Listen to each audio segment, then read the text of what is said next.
नमस्कार दोस्तों, BLR classes में मैं आपका बहुत बहुत स्वागत करता हूं। इस वीडियो के माध्यम से साइंस के बीच एमसीक्यूज लिए गए हैं, तो बगैर लेट किए प्रश्नों को शुरू करते हैं। आज का पहला प्रश्न है, निम्नलिखित वैज्ञानिक में से कौन अपने बेटों के साथ नोबेल पुरस्कार का सह विजेता थे? अपने बेटों के साथ में नोबेल पुरस्कार का विजेता कौन थे? मैक्स प्लांक, अल्बर्ट आइंस्टाइन, या फिर विलियम हेनरी ब्रैग, या फिर एनरिको फर्मी? ऑप्शंस को देखिए आप लोग। ऑप्शंस के लिए 1-2 सेकंड मिलते हैं, उतने समय में आप लोग टिक करके जरूर बताएं, कमेंट बॉक्स में बताएं कि आप लोग कितना मार्क्स ला पा रहे हैं। तो विलियम हेनरी ब्रैग इसका सही जवाब हो जाएगा। यह अपने बेटों के साथ में नोबेल पुरस्कार के विजेता थे। अगले प्रश्न की ओर बढ़ते हैं। जल के अंदर पड़ी हुई मछली किस कारण से अपनी वास्तविक गहराई से कुछ ऊपर उठी हुई दिखाई प्रतीत होती है? ऐसा क्यों होता है? प्रकाश के विवर्तन के कारण, प्रकाश के अपवर्तन के कारण, या फिर प्रकाश के दुर्बन के कारण, या फिर प्रकाश के परावर्तन के कारण? ऑप्शंस को देखें आप लोग, कौन सा सही होना चाहिए। बिल्कुल सामान्य सा प्रश्न लिया गया हो, मेहनत करके पढ़ रहे होंगे तो शायद आपको इसका जवाब जरूर ही पता होगा। तो ऑप्शन बी, प्रकाश के अपवर्तन के कारण इसका सही जवाब हो जाए। प्रकाश के अपवर्तन के ही कारण जो जल में मछली होती है थोड़ी सी ऊपर उठी हुई दिखाई प्रतीत होती है। मेथिल मैग्नीशियम ब्रोमाइड पर जल की जो क्रिया होती है, क्रिया से प्राप्त हो क्या होती है? ऑप्शंस को देखें आप लोग। CH3OH, HCHO, या फिर C2H5OH, या फिर CH3 मीथेन? ऑप्शंस को देखें आप लोग। तो डी मीथेन ही इसका सही जवाब हो जाएगा। ऑप्शन डी CH4 इसका सही जवाब हो जाएगा। कलपक्कम के फास्ट ब्रीडर टेस्ट रिएक्टर में निम्न में से कौन सा शीतलक के रूप में प्रयोग में लाया जाता है? ऑप्शंस को देखें आप लोग। शीतलक के रूप में लाया जाने वाला जो पदार्थ है कौन सा है? कार्बन डाइऑक्साइड, भारी जल, समुद्री जल, या फिर गलित सोडियम? ऑप्शंस को देखें आप लोग। कार्बन डाइऑक्साइड इसका सही जवाब हो जाएगा, कार्बन डाइऑक्साइड। अगले प्रश्न की ओर बढ़ते हैं। प्लास्टर ऑफ पेरिस का रासायनिक सूत्र क्या है? प्लास्टर ऑफ पेरिस का रासायनिक सूत्र क्या है? ऑप्शंस को देखें आप लोग। ABCD। 2CSO4 H2O इसका सही जवाब हो जाएगा। अगले प्रश्न की ओर बढ़ते हैं दोस्त। लूनर कास्टिक का रासायनिक सूचक है, लूनर जो कास्टिक का रासायनिक सूचक है क्या है? AgBr, AgNO3, AgNO3, या फिर AgF? ऑप्शंस को देखें आप लोग। ऑप्शन बी इसका सही जवाब हो जाएगा, AgNO3। अगले प्रश्न की ओर बढ़ा जाए दोस्त। निम्नलिखित में से किसने आणविक सिद्धांत प्रतिपादित किया था? निम्नलिखित में से किसने आणविक सिद्धांत का प्रतिपादन किया था? Benjamin Franklin, madam Curie, Albert Einstein, या फिर जॉन डाल्टन? ऑप्शंस को देखें आप लोग। जॉन डाल्टन बिल्कुल ही सही जवाब हो जाएगा। जॉन डाल्टन ने ही आणविक सिद्धांत का प्रतिपादन किया था। अगले प्रश्न की ओर बढ़ते हैं। सॉल्यूशन बेस्ड क्वेश्चन है। एक उत्तल लेंस की जो फोकस दूरी 0.2 मीटर है, इसकी क्षमता क्या होगी? A, B, C, या फिर D? ऑप्शंस को देखें। हमें पता है कि जो पावर बराबर क्या होता है? 1/f होता है। 1/f। यहाँ f इज इक्वल टू कितना दिया हुआ है? 0.2 दिया हुआ है दोस्त। तो P बराबर कितना हो जाएगा? 1/0.2। पॉइंट हटने पे यहाँ पे 10 आ जाएगा। 5 इसका सही जवाब हो जाएगा। तो 5 ऑप्शन डी बिल्कुल ही सही जवाब हो जाएगा। अगले प्रश्न की ओर बढ़ते हैं दोस्त।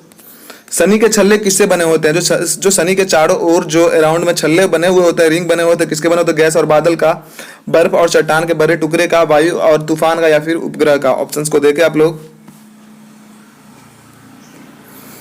बर्फ और चट्टान के बड़े टुकड़े, ऑप्शन बी इसका सही जवाब हो जाएगा। जेलीफिश के नाम से कौन जाना जाता है? हाइड्रा, फाइसेलिया, आरिलिया, या फिर ओवेलिया? ऑप्शंस को देखें आप लोग। 1-2 सेकंड दिए जाते हैं दोस्त। 20 में से 15 ला रहे हैं तो आपका जीएस बहुत ही अच्छा है, नहीं तो थोड़ा सा और मेहनत करने का जरूरत है। डिसअपॉइंट नहीं होना दोस्त, लगातार मेहनत करते रहिए। मेरा क्वेश्चन बहुत ही अच्छा लगे तो लाइक और सब्सक्राइब अवश्य करें, अपने दोस्तों के साथ में शेयर भी करें। बहुत ही ज़्यादा मेहनत करना पड़ता है दोस्त, एक वीडियो को लाने में कम से कम 4 से 5 घंटे लग जाते हैं। तो आप समर्थन अवश्य करें, आपके लिए बहुत ज़्यादा दिन रात मेहनत किया जा रहा है। ऑप्शंस देखें आप लोग। एरिलिया इसका सही जवाब हो जाएगा। जेलीफिश का एक नाम और क्या है? आरिलिया। अगले प्रश्न की ओर बढ़ते हैं। सोडियम की परमाणु संख्या 11 तथा परमाणु द्रव्यमान 23 है। इसमें इलेक्ट्रॉन, न्यूट्रॉन और प्रोटॉन की संख्या क्या होती है? प्रोटॉन का मतलब क्या होता है? ऑप्शंस को देखें आप लोग।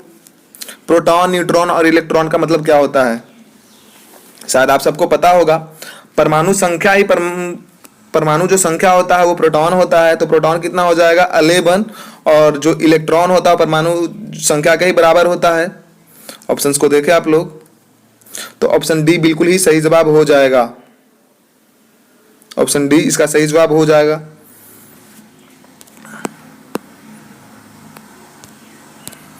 यदि हम भूमध्य रेखा से ध्रुवों की ओर जाते हैं तो जी का मान क्या होगा, बढ़ेगा, घटेगा, या फिर वही बना रहेगा, या फिर 45 डिग्री अक्षांश तक घटता है। ऑप्शंस को देखें आप लोग, बढ़ेगा इसका सही जवाब, ऑप्शन ए इसका सही जवाब हो जाएगा। ध्रुवों की ओर जाने पर बढ़ता है। फ्यूज वायर में होना चाहिए, कैसा होना चाहिए, कैसा कैरेक्टर होना चाहिए, कम प्रतिरोध उच्च गलनांक, कम प्रतिरोध कम गलनांक, उच्च प्रतिरोध कम गलनांक, उच्च प्रतिरोध उच्च गलनांक। ऑप्शंस को देखें आप लोग,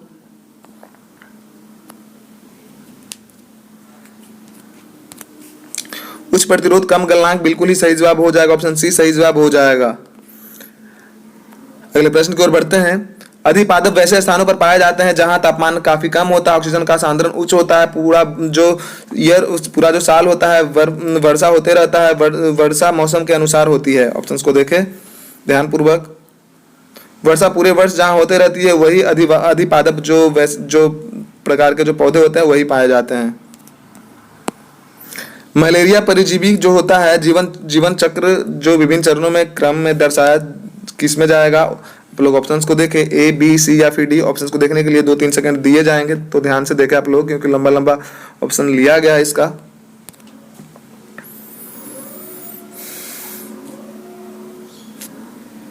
जाइगोट, उकाइनिट, उसिस्ट या फिर स्पोरोजोइट इसका सही जवाब हो जाएगा। अगले प्रश्न की ओर बढ़ते हैं। सेब एवं नाशपाती में खाने योग्य भाग होता है, बाह्य फल भित्ति, मध्य फल भित्ति, अंतः फल भित्ति या फिर मांसल पुष्पासन। ऑप्शंस को देखें,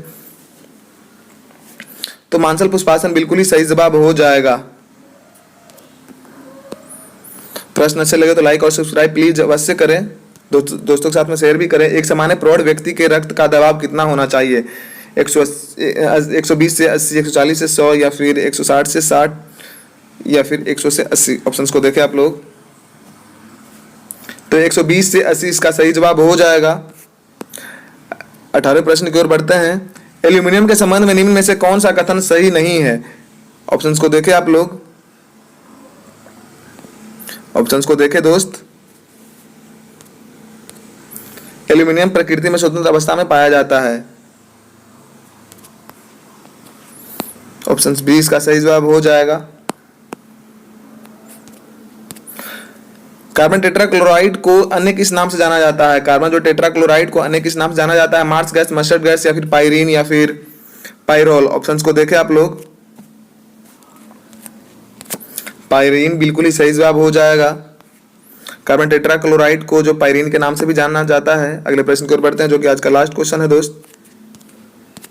जब कोई वस्तु दो समांतर समतल दर्पणों के बीच में रख दी जाती है तो बने हुए प्रतिबिंबों की जो संख्या होगी कितनी होगी, 2, 1, 6 या फिर अनंत। अनंत इसका सही जवाब हो जाएगा। दो प्रतिबिंब के जो दो दर्पण के बीच में जो रखा हुआ जो समान होता है उसके प्रतिबिंबों की संख्या अनंत होती है। आजकल सिर्फ इतना ही क्वेश्चन था, फिर मिलेंगे नेक्स्ट वीडियो में। धन्यवाद, जय हिंद।